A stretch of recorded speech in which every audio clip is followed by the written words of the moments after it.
O Pensar Piauí conversa hoje com o deputado federal Assis Carvalho. Assis foi aclamado no último sábado presidente do PT. Ele renova o mandato e por 4 anos, segundo o estatuto, estará à frente do partido que governa o Piauí já há 4 pleitos. Bem-vindo, deputado.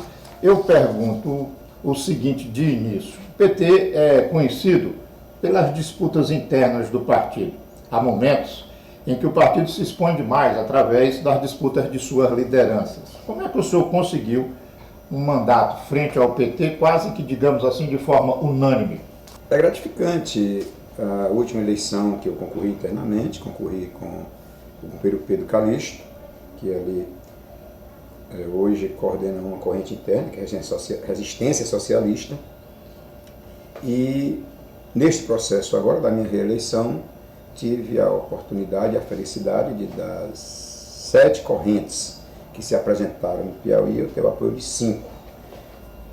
Fiquei com o apoio da militância socialista, que tem o Antônio Pereira, o Adalberto, que estavam um tanto afastados, do movimento PT, que é coordenado hoje pela companheira Flora, bastante conhecido, Avante, que tem a coordenação do Gil Queiroz, do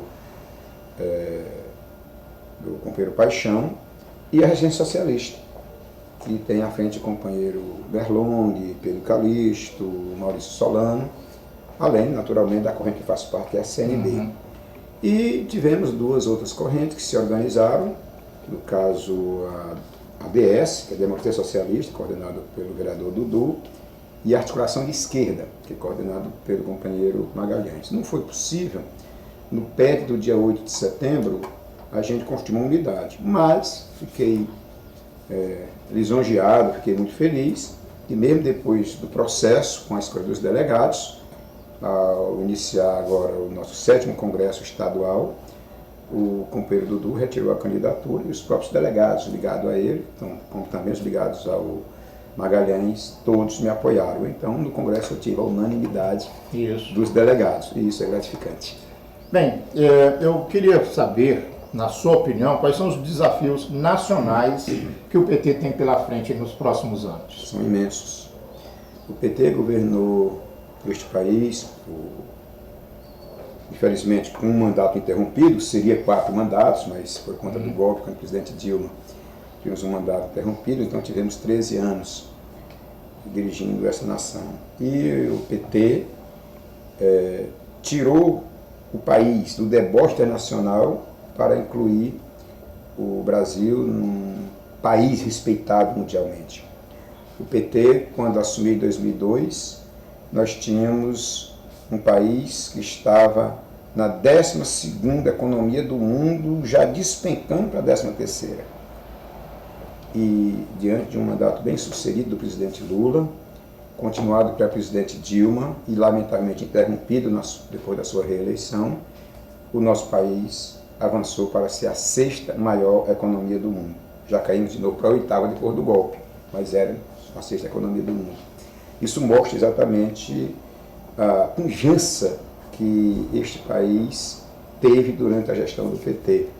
E de uma hora para outra, não bastasse a parte econômica, mas em todas as áreas a gente vê um país perdendo a sua soberania. É a educação sendo agredida todos os dias. Uma PEC que nós denunciávamos, que é a PEC 95, que limita o teto de gasto, exceto para pagar os agiotas, que é a tal de uma dívida impagável, mas fora essa questão, todas as outras despesas, chamadas despesas desde educação, saúde, segurança, cultura. Se você imaginar, por exemplo, o orçamento agora de 2020 é um escândalo, é uma vergonha. Nós temos um orçamento de um exemplo 3,8 trilhões. Então imagine só, 3,8 trilhões. O recurso do orçamento para investimento é de 20 bilhões. Você sabe o que significa isso? 20 bilhões em um orçamento de quase 4 trilhões. Sim. Então, como é que você imagina um país se desenvolver quando O próprio orçamento já diz que não tem dinheiro para investimento. Então, se não tem investimento, não tem crescimento. Não tendo crescimento, aumenta o desemprego e assim por diante. Se você pegar dentro desse orçamento, praticamente o que é destinado para a saúde e educação por conta da PEC 95 é exatamente o que você tinha de orçamento antes da PEC 95, exceto a parte do pagamento da dívida. Então, é um país que vive hoje só e tão somente para pegar as suas reservas e entregar para os sanguinários banqueiros ou rentistas, que praticamente têm toda a dominação da nossa produção. Então, esse orçamento que tem de ser aprovado. Se não bastasse isso, é um país que sofre imensamente com a violência contra o meio ambiente, por exemplo. Os direitos humanos agredidos todos os dias. Então, em todas as frentes que você olha, é um país que está se transformando no país do deboche. Agora mesmo nós tivemos a infelicidade de ver mais um absurdo sendo aprovado, o chamado Acordo da Base de Alcântara no Maranhão. Ora, longe de mim achar que sou contra tecnologia, não é isso. Agora, os termos do acordo é uma coisa absurda. É entregar praticamente um espaço brasileiro privilegiado que poderia ser muito bem usado a nosso favor para entregar para os norte-americanos, para ser uma base de foguetes, onde os brasileiros praticamente não terão acesso. Se você pegar os quilombolas que estão ali no entorno, não tem um compromisso mínimo da lei aprovada de indenização, serão retirados como se fossem marginais. Então, esse país que nós estamos vivendo, e isso é inaceitável. Então, o desafio que o PT tem nesse momento, primeiro, é convencer uma parcela significativa dos brasileiros que, independentemente de não gostar do PT, é preciso gostar do Brasil. E o nosso Brasil está sendo entregue em todas as frentes. E o outro desafio, que está uma coisa ligada à outra, é restabelecer a democracia. E o Brasil está preso em Curitiba, porque mantendo o Lula preso é manter a liberdade do povo brasileiro atrás das grades. Então, enquanto nós não restabelecermos a democracia brasileira, anulando esse processo que foi fraudado com objetivos puramente políticos, porque de outra forma eles jamais conseguiriam governar este país pela vontade soberana do povo, eles não conseguiriam, e tiver que utilizar todos os meios possíveis, que são bastante conhecidos. Então, não é um desafio qualquer, um desafio que a gente quer restabelecer a democracia e devolver o Brasil aos brasileiros e brasileiras, para evitando que a nossa soberania seja tão ferida. São dois desafios que dentro disso eu posso dizer que está todo o nosso país. Deputado, e aqui no Piauí? O PT ganhou o governo do Estado pela primeira vez em 2002 e de lá para cá está comandando o Piauí, com exceção do período de 2010 e 2014. Qual é o balanço que o senhor faz desses anos de administração petista? Os gráficos são bastante positivos. Podemos pegar várias frentes. Vamos pegar uma. Em 2002, quem gosta de acessar as informações, o Piauí tinha uma dívida de 1,8 da receita líquida bruta, da receita corrente. A receita corrente. Pois bem, esse 1,8, porque o governo do PT conseguiu elevar as receitas internas, nós estamos hoje com 0,49, quer dizer, 0,5 praticamente. Baixou muito. Então, praticamente, nós estávamos quase 2 vezes a receita corrente, tendo que desfazer dela para pagar a dívida, que era 1,8, hoje estamos com menos de 0,5. E lembre-se, pela perseguição que nós estamos tendo do governo Temer, que se aprofundou com o governo Bolsonaro, o Estado vem perdendo os repasses obrigatórios. Para o governador conseguir, tem que ser quase sempre via justiça. Mesmo sem esses recursos, a gente consegue melhorar as receitas internas e, diante da crise do país inteiro, onde vários estados faliram, nós somos um desses estados que, graças a Deus, com toda a dificuldade, mantém um nível de equilíbrio. Então, se você pegar qualquer frente, se nós colocarmos qualquer área, educação, avançamos bastante. Se pegarmos a questão da malha viária, o Piauí tinha, em 2002, a pior malha viária do Brasil. Isso está na revista publicada pela Agência Nacional de Transportes. Hoje, com toda a dificuldade que passamos, avançamos bastante e temos uma malha viária bem superior ao que tínhamos em 2002. Se pegar a saúde, às vezes as pessoas não se dão conta, mas dá uma olhada na memória o que era o Getúlio Vargas. Imagina que aquele Getúlio Vargas, eu tive a oportunidade de ser secretário de Estado da Saúde, ver numa estrutura de 86 leitos, ter 230 pessoas, em macas, até no meio do sol, na chuva. Um hospital caindo aos pedaços. Porque nós só tínhamos praticamente saúde em 2002, com toda a precariedade, em Teresina. Não tinha um leito de UTI no interior desse estado. E os daqui eram bem limitados. Hoje, nós temos uma estrutura de atendimento boa em Periperi, nós temos em Parnaíba, nós temos em Esperantina, nós temos em Ueira, nós temos em Floriano, nós temos em Ushuaí, nós temos em Bom Jesus. Quer dizer, se você olhar o nível de avanço que nós tivemos na saúde pública, foi significativo. Às vezes as pessoas só fazem uma leitura conjuntural, a crise de hoje. Dá uma olhada no passado e faz um comparativo para ver o tamanho da diferença. Então é esse governo que a gente acreditou que avançamos muito e por conta disso acreditamos que com dados comparativos vamos continuar avançando, porque eu espero que o Piauí continue sendo governado com esses princípios. E graças a Deus o governador Wellington Dias, que é o grande líder, tem imprimido no estado do Piauí.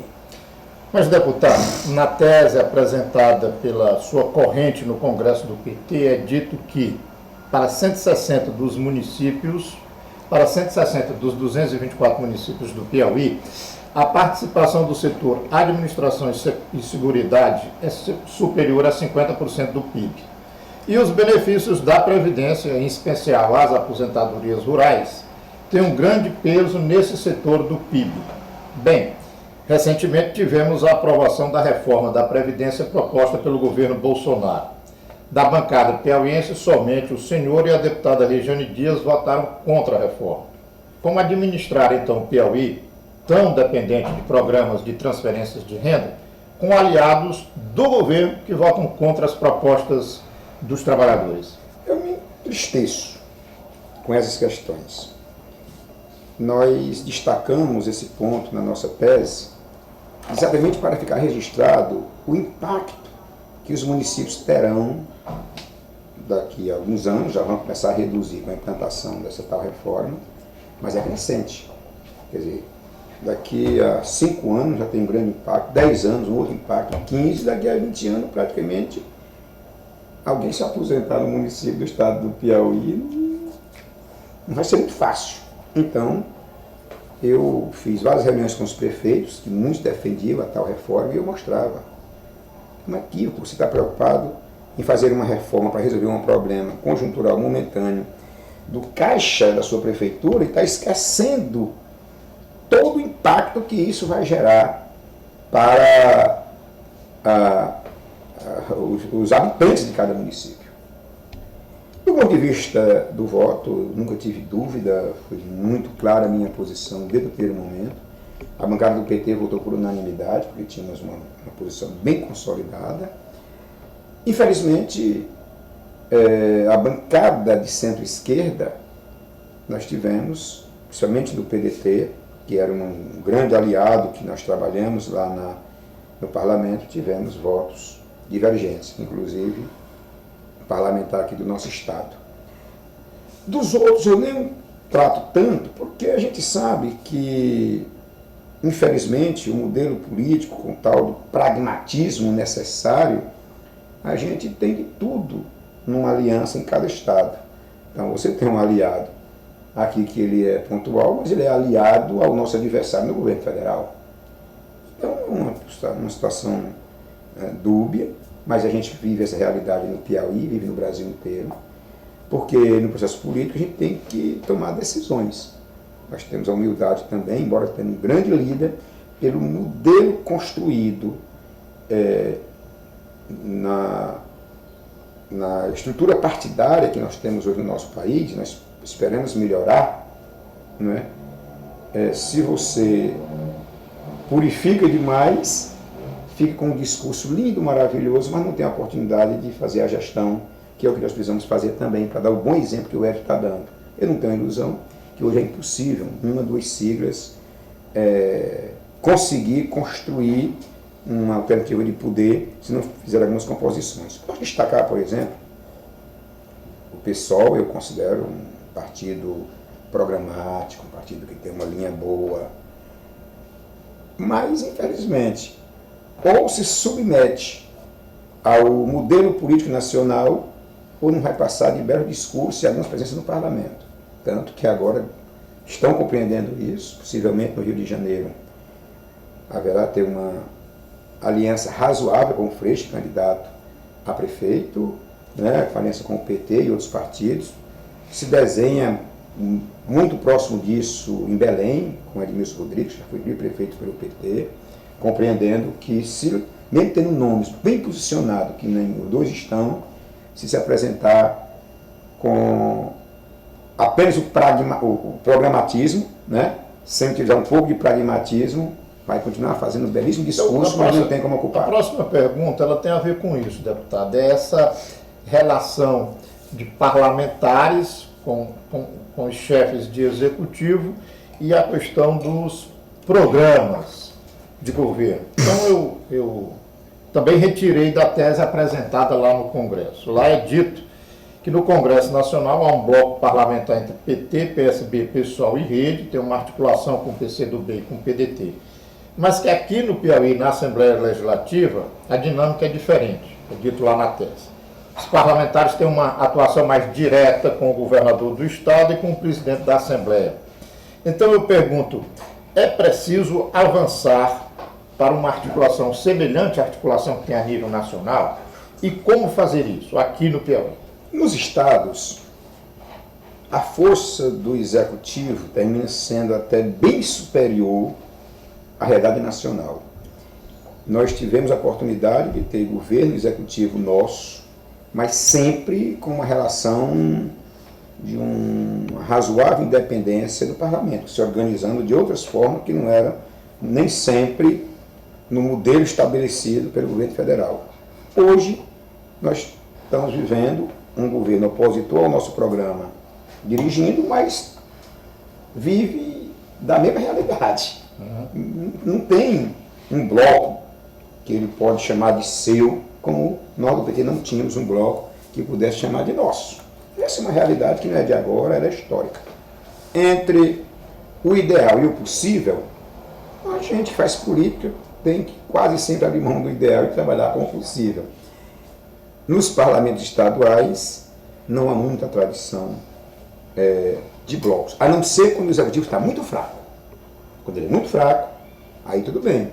Aí os estados se organizam em bloco para poder fazer chantagem de governo, porque nem sempre no se organiza, não é para fazer uma proposição, não é para só blocos programáticos.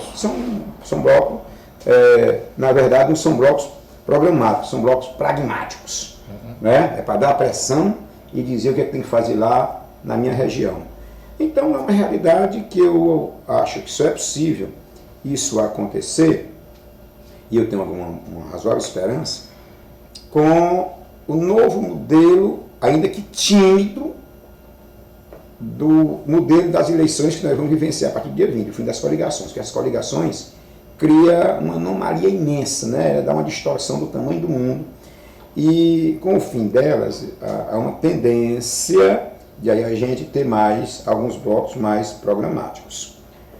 Embora este modelo também, ele é um modelo muito tímido. O modelo que nós sonhávamos era o modelo de partido a partido, como é no mundo quase todo. Você vota em lista, a organização tem que ser por dentro do partido e você vota no partido, não nas pessoas.